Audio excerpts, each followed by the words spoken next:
नमस्कार, स्वागत है आप सभी का। आप देख रहे हैं IBC24। मैं हूं आपके साथ श्रवण तंबोले। गुड मॉर्निंग मध्य प्रदेश में हम देखेंगे मध्य प्रदेश की तमाम बड़ी खबरों को। शुरुआत करते हैं हेडलाइन के साथ।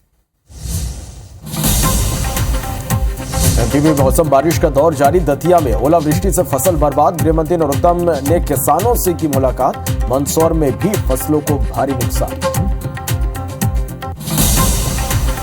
आज नरसिंहपुर और छिंदवाड़ा जिले के दौरे पर रहेंगे पूर्व सीएम कमलनाथ। कार्यकर्ताओं के साथ करेंगे मंथन, जीत कर देंगे मंथन। एमपी में हिंदू राष्ट्र की मांग को लेकर सियासत। दिग्विजय सिंह का बयान। बीजेपी नेता उजागर करे कि वे हिंदू राष्ट्र के पक्ष में हैं या नहीं। एमपी बोर्ड की पेपर लीक मामले पर बड़ी कार्रवाई। पेपर लीक की कोशिश करने के आरोप में 4 शिक्षक गिरफ्तार। प्रदेश के 3 जिलों में क्राइम ब्रांच का छापा। और भारत और ऑस्ट्रेलिया के बीच वनडे सीरीज का दूसरा मुकाबला आज। रोहित शर्मा फिर संभालेंगे टीम की कमान। 1:30 बजे से शुरू होगा मुकाबला।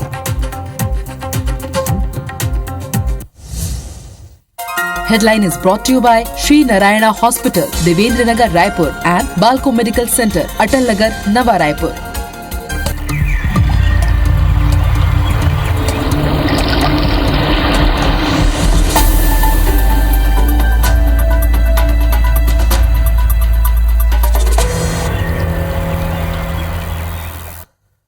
चलिए बढ़ते आगे और बुलेटिन की शुरुआत करते हैं और सबसे पहले बात मौसम की करते हैं। मध्य प्रदेश में आज भी बारिश का अलर्ट जारी किया गया है।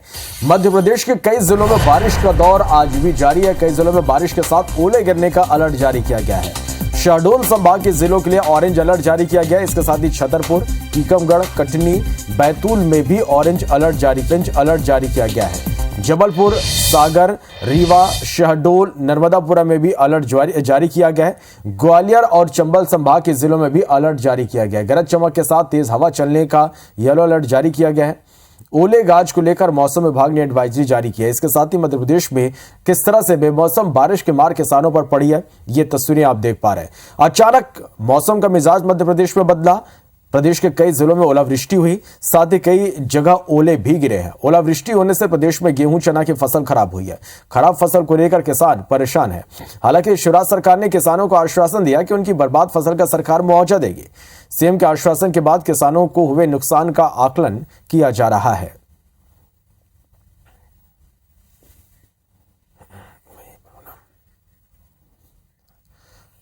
तो ग्वालियर, चंबल संभाग में ओलावृष्टि ने एक बार फिर किसानों की कमर तोड़कर रख दी है। चंबल संभाग में करीब 50 गांव ओलावृष्टि का शिकार हुए, जिससे किसानों की खड़ी फसल गेहूं की बर्बादी हो गई। प्राकृतिक आपदा से किसान बेहद परेशान है। किसानों से बातचीत की हमारे संवाददाता नासिर गौरी ने। मध्य प्रदेश के ग्वालियर चंबल संभाग में एक बार फिर आफत की बारिश और उसके साथ ओले गिरे हैं, जिसमें आप देख सकते हैं गेहूं की जो फसल है पूरी तरह से बर्बाद हो गई है। कई सारे जो किसान हैं वो एक तरह से उनकी जो फसल थी वो पूरी तरह से बेकार हो गई है। हमारे साथ में किसान भी हैं। क्या कहेंगे, कितनी फसल थी आप लोगों की बर्बाद हुई है और ये हालात के कौन कौन से गाँव के हैं? सर इधर क्षेत्र में 12 गाँव है। पाटई गाँव, बंदई, शेकरा, बड़का गाँव, सबराई, इसमें पर भी ओला पड़ा था। इस साल भी 100% पूरा नुकसान हुआ है। 3 साल में 2 बार ओलावृष्टि हो गई, बाढ़ आ गई, किसान बर्बाद हो गया। पहले सूखा था 2 साल पहले, वैसे 2 साल सूखा पड़ा था, 2 साल ओलावृष्टि हो गई। 4 साल से इसी से गुजर रहे हैं सारे किसान, इस क्षेत्र के किसान। तो कितने किसान होंगे वो बर्बाद हो गए इस ओलावृष्टि से? कितना लगभग हाँ 1000 के लगभग सभी जो है बर्बाद हो गए। सभी की गेहूं की फसल सब नष्ट हो गई, चना नष्ट हो गई, सरसों जिसकी खेतों में रखी है वो नष्ट हो गई है। भाई साहब, किस तरह से अगर देखा जाए तो कितना नुकसान हुआ है? यहाँ टोटल 100% ही नुकसान है। क्या जितनी भी फसल स्पॉट पे थी, खेत में थी, खड़ी थी या फिर काट के रखी हुई थी, वो सबका 100% नुकसान है। तो अभी किस तरह से सर्वे करने की बात कर रहे हैं प्रशासन? क्योंकि अब सिंधिया जी भी आ रहे हैं, कलेक्टर साहब भी आए थे, SDM साहब, सांसद जी। सर्वे वैसे पिछली बार भी अच्छा हुआ था, जहाँ तक 6,000 रुपये सबको मिल गए थे। तो आप देख सकते हैं कि किसान किस कदर परेशान है। एक तरह से कहा जा सकता है कि आफत की बारिश है और ओलावृष्टि है, उससे ये किसान है ग्वालियर चंबल संभाग का परेशान है। अगर बात करें तो 3 साल में ये किसान 4 बार आफत झेल चुका है। पहले सूखा से परेशान था, फिर बारिश हुई, फिर उसके बाद अति बारिश हुई और बाढ़ के हालात बने पूरे ग्वालियर चंबल संभाग में, और उसके बाद अब ओलावृष्टि ने कहीं न कहीं किसानों की कमर तोड़कर रख दी है। हालांकि सरकार ने आश्वासन दिया है कि हर तरह से संभव मदद की जाएगी, आकलन किया जाएगा और उसके बाद अब देखना यह है कि किसानों को को राहत कब तक मिल पाती है। कैमरामैन राजकुमार के साथ नासिर गौरी, IPC 24 ग्वालियर। उज्जैन मंत्री ज्योतिरादित्य सिंधिया ने ग्वालियर चंबल संभाग में ओलावृष्टि से प्रभावित गांवों का दौरा किया। भीतरवार और घाटी गांव इलाके में पहुंचकर उन्होंने न सिर्फ किसानों का दर्द साझा किया बल्कि उनके साथ जमीन पर बैठे और आश्वासन दिया कि सरकार उनके साथ है, उन्हें मुआवजा मिलेगा। वहीं ग्वालियर कलेक्टर अक्षय सिंह ने भी अधिकारियों को निर्देश दिए कि फसल बीमा करने वाली कंपनियों को सूचित किया जाए ताकि उनके अधिकारी मौके पर पहुंचकर नुकसान का आकलन कर सकें।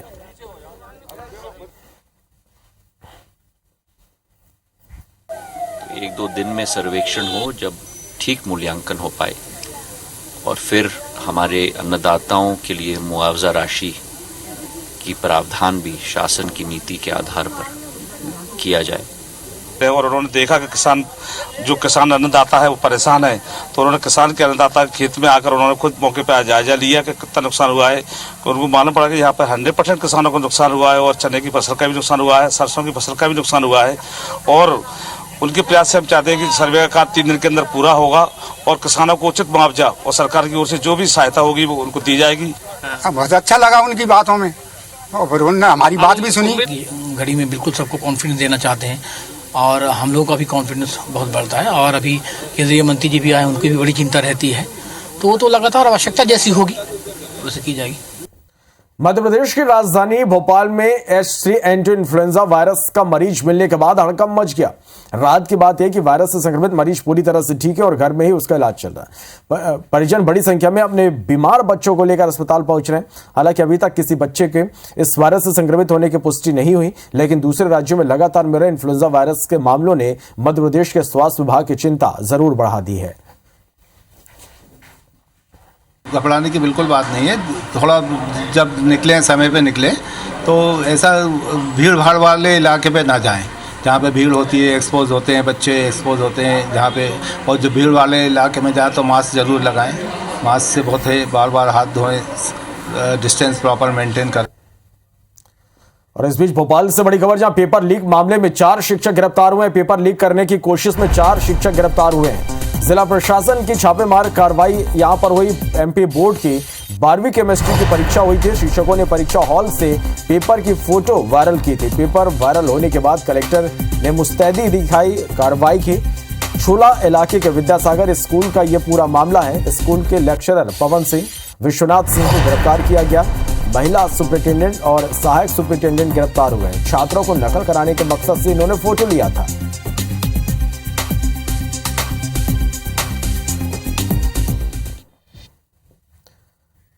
मध्य प्रदेश के धार जिले में बोर्ड परीक्षा का दौर अंतिम चरण में है और इस बीच 17 मार्च को अंग्रेजी के पेपर के सोशल मीडिया पर वायरल होने के मामले ने तूल पकड़ लिया। मामला सामने आने के बाद जनजातीय कार्य विभाग की सहायक आयुक्त सुप्रिया बिसेन ने केंद्राध्यक्ष और सहायक केंद्राध्यक्ष के निलंबन के प्रस्ताव उच्च अधिकारियों को भेजे थे। प्रस्ताव पर कार्रवाई करते हुए धार कलेक्टर प्रियंक मिश्रा ने प्रिंसिपल सहित 5 लोगों को निलंबित कर दिया। इस मामले में एक शिक्षक सहित कई संदिग्धों पर FIR दर्ज की गई है। केंद्राध्यक्ष और प्रिंसिपल को संदेह के घेरे में रखकर मामले की जांच की जा रही है। रैपिड टीम है, फ्लाइंग स्क्वाड है, उसने वहां जाकर के ट्रेस किया तो सोशल मीडिया पे जो प्रश्न पत्र भेजा जा रहा था उसका मिलान इस केंद्र की परीक्षा एक क्वेश्चन पेपर से हुआ। दशरथ सोलंकी, बाबूलाल पटेल, ये दोनों टीचर्स हैं और मयंक इंदुलकर जो वहाँ एक फोटोकॉपी की दुकान चलाते हैं। इसके अलावा हमें इसमें केंद्राध्यक्ष और सहायक केंद्राध्यक्ष जो वहाँ पदस्थ रहे हैं उन पे भी हमें संदेह है, उनको भी संदेह के घेरे में लिया गया है, इसलिए उनके भी विरुद्ध दंडात्मक कार्रवाई की जा रही है। उज्जैन के भैरवगढ़ जेल में GPF घोटाले को लेकर पुलिस ने थाने बुलाकर तत्कालीन जेल अधीक्षक से पूछताछ की। दरअसल जेल के कर्मचारी रिपुदमन ने जेल के कर्मचारियों का GPF का 15 करोड़ निकाल लिया था। जेल अधीक्षक के बिना इजाजत के पैसा नहीं निकाला जा सकता, इसलिए जेल महानिदेशक ने जांच के निर्देश दिए थे। मामले में जेल DIG ने जांच करते हुए 15 करोड़ के घोटाला पाया। जांच रिपोर्ट के आधार पर जेल अधीक्षक उषा राज को भोपाल मुख्यालय अटैच कर दिया गया। मामले में जेल DIG, ट्रेजरी विभाग और स्थानीय पुलिस जांच कर रही है। स्थानीय पुलिस ने ही उषा राज से 15 करोड़ के घोटाले को लेकर बुलाया और पूछताछ की। CSP अनिल सिंह मौर्य ने बताया कि जेल अधीक्षक का बयान लेने के बाद आगे की कार्रवाई की जाएगी। फिलहाल जेल के कर्मचारी पर केस दर्ज किया गया है। जो जेल अधीक्षक हैं भेरूगढ़ जेल की श्रीमती उषा राय, उनको पूछताछ के लिए बुलाया गया है। उनसे कथन लिए जा रहे हैं। वो अपनी पदस्थापना के दौरान उनके कार्यालय में जो पदस्थ आरक्षक था रिपु दमन, उसके द्वारा यह जो कार्रवाई या अवैध रूप से पैसा निकाला गया है, उनकी जानकारी में कितना है और कितना नहीं है, इस विषय में पूछताछ की जा रही है। केंद्रीय गृह मंत्री अमित शाह के दौरे की तैयारियों का जायजा लेने मुख्यमंत्री शिवराज सिंह चौहान शनिवार को कमलनाथ के गढ़ छिंदवाड़ा पहुंचे। इस दौरान सीएम शिवराज कमलनाथ पर जमकर बरसे। उन्होंने कमलनाथ के राजनीतिक करियर को चुनौती देते हुए कहा कि छिंदवाड़ा में कांग्रेस का राजनीतिक अंत कर गड्ढा खोद कर गाड़ देंगे। कार्यकर्ताओं को उन्होंने दोनों हाथ ऊपर कर शपथ दिलाई। मुख्यमंत्री ने कहा कि कमलनाथ सरकार की कर्ज माफी की झूठी घोषणा के कारण जो किसान डिफाल्टर हो गए थे, उनका ब्याज भरने का काम हमारी सरकार कर रही है। शिवराज ने उज्जैन के श्री महाकाल लोक की तर्ज पर छिंदवाड़ा के प्रसिद्ध जाम सावली मंदिर में भी श्री हनुमान लोक के निर्माण का ऐलान किया। श्रीमान अमित शाह जी छिंदवाड़ा पधार रहे हैं। एक विराट आम सभा भी होगी।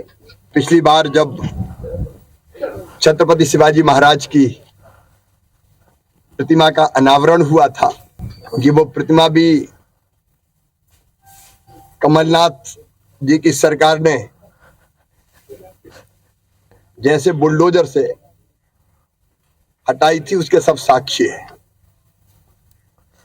ग्वालियर पहुंचे केंद्रीय मंत्री ज्योतिरादित्य सिंधिया ने विकास के कामों का बखान किया। उन्होंने कहा कि शिक्षा के अग्रदूत महात्मा ज्योतिबा फुले और स्वच्छता के अग्रदूत संत नागरे महाराज के नाम से ग्वालियर में प्रवेश द्वारों का निर्माण किया गया है। इसके साथ ही नगर निगम ने 74 लाख रुपए की राशि से मुरार से शमशान तक की सड़क का चौड़ीकरण डामरीकरण कार्य किया है। इन कार्यों से क्षेत्र के निवासियों को बेहतर सुविधाएं मिल रही हैं। सिंधिया ने नदी पार टाल पर आयोजित लोकार्पण सभा को संबोधित करने के दौरान ये बात कही। मुरार नदी का सौंदर्यीकरण 39 करोड़ रुपए के आधार पर हो रहा है। इसका दूसरे भाग का डीपीआर अभी बनाया जा रहा है 80 करोड़ का। मुरार अस्पताल के लिए 20 करोड़ रुपए मुख्यमंत्री के द्वारा दिए गए हैं, उसके उन्नीकरण और आधुनिकीकरण के लिए। तो समूचे ग्वालियर मुरार समेत विकास और प्रगति के पथ पे चल रहा है। प्रधानमंत्री नरेंद्र मोदी ने मध्य प्रदेश को बड़ी सौगात दी। धार जिले में पीएम मित्र मेगा टेक्सटाइल पार्क बनेगा। केंद्र ने देश के 7 राज्यों में ऐसे पार्क शुरू करने की मंजूरी दी है। इसके शुरू होने से लोगों को रोजगार मिलेगा। प्रधानमंत्री ने खुद ट्वीट कर यह जानकारी दी। उन्होंने ट्वीट में लिखा, पीएम मित्र मेगा टेक्सटाइल पार्क कपड़ा क्षेत्र को बढ़ावा देगा। प्रधानमंत्री ने लिखा कि पीएम मित्र मेगा टेक्सटाइल पार्क कपड़ा क्षेत्र के लिए अत्याधुनिक बुनियादी ढांचा प्रदान करेगा। करोड़ों का निवेश होगा, लाखों लोगों को नौकरी मिलेगी। इसको लेकर मुख्यमंत्री शिवराज सिंह चौहान ने पीएम मोदी का आभार जताया। हमारे यशस्वी प्रधानमंत्री नरेंद्र मोदी जी को हृदय से धन्यवाद देना चाहता हूं। पीएम मित्र मेगा टेक्सटाइल परियोजना को मंजूरी देकर उन्होंने टेक्सटाइल इंडस्ट्री को एक नई मजबूती दी है, नई ताकत दी है। और ज्यादा निवेश होगा, रोजगार के नए अवसर बढ़ेंगे और विशेषकर बहनों को रोजगार मिलता है। तो इसके साथ फिलहाल इस बुलेटिन में इतना ही। लगातार खबरों के अपडेट के लिए आप बने रहिए और देखते रहिए IBC 24। नमस्कार।